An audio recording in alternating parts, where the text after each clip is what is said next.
Share two headlines that are fairly recent to frame out this portion of the discussion. And the first is from Reuters. Exclusive. Despite new curbs, Elon Musk's Grok at times produces sexualized images even when told subjects don't consent. And from the UK's Guardian, just an unbelievable amount of pollution. How big a threat is AI to the climate? Just to break it down. In order to make non-consensual sexual content, we are going to pollute the planet to an unbelievable level, leaving us with revenge porn and no drinking water. Shut it down. I know Meg already talked about how much she wants to see AI slop gone, and I'm not gonna go back into that. You can take a listen to the GTFO awards. It was excellent. And I also want to acknowledge that there are legitimate and useful ways to use AI. I'm not blanket anti-technology or blanket anti-AI. I do believe there are some useful ways to do that, to use that new technology.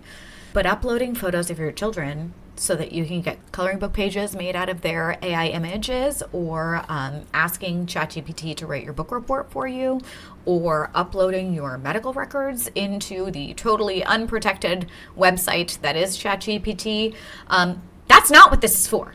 That is not a useful function. Climate scientists the world over have been telling us for decades, decade after decade after decade, that CO2 emission levels must be reduced urgently in order to maintain the shitty state of climate change we're currently in. And that over a series of hundreds of years of reducing that carbon dioxide, we could actually reverse some of the worst effects. They've also been telling us for decades that there is only a finite amount of water on the planet. And don't come at me with salt water and desalination. Have you guys tried desalinated water? It's disgusting. There's only so much fresh water on the planet, and we actually require water and air and temperate climate to survive. And I can't think of a single fucking thing that we need from AI for survival. So I bring up these two headlines because I think they're showing how there's a much broader conversation that needs to be had around AI. Not only in its use, not only in its environmental harm, not only in the harm reduction, not only in the discussion around why companies want their worker bees to use this.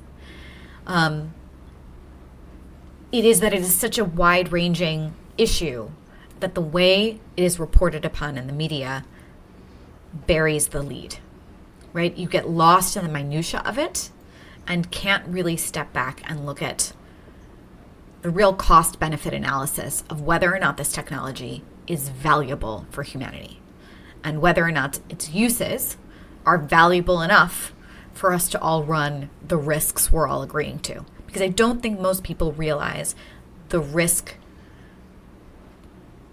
I don't think people realize how much harm is being done by using this technology. It feels fun. It feels helpful. It feels like a productive tool. And we hear it talked about as a productivity tool.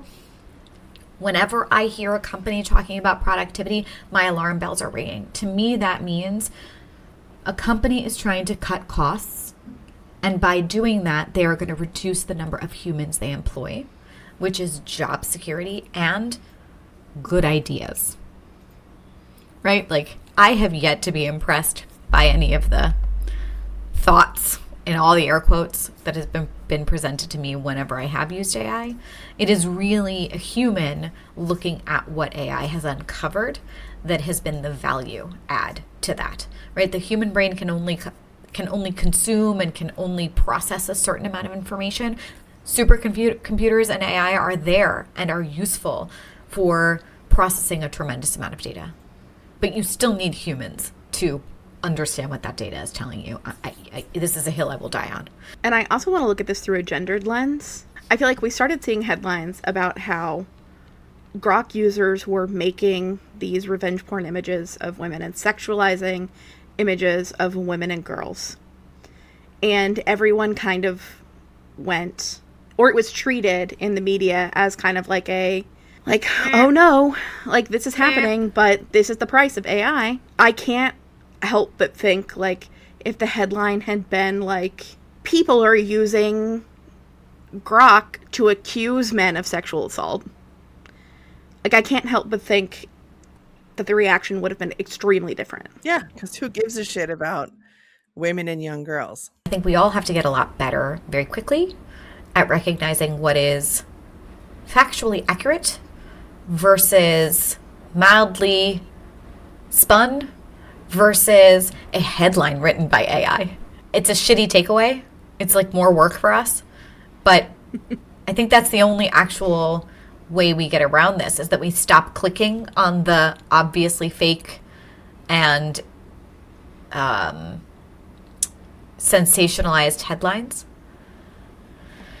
And we look for and choose, we self-select the articles that are fact-based and non-sensationalized. And there's always, you have to vote with your pocketbook in this instance. So those clicks are what generate revenue for websites and media companies. And the only way to sort of, I think, change this is to do it with our dollars and with our attention. Yeah, time to get off the hovering space mobile and help the plant get to be the person again. I don't want to survive. I want to live. Yeah, we have to stop and separate from all of this better, faster, bigger, quicker mentalities.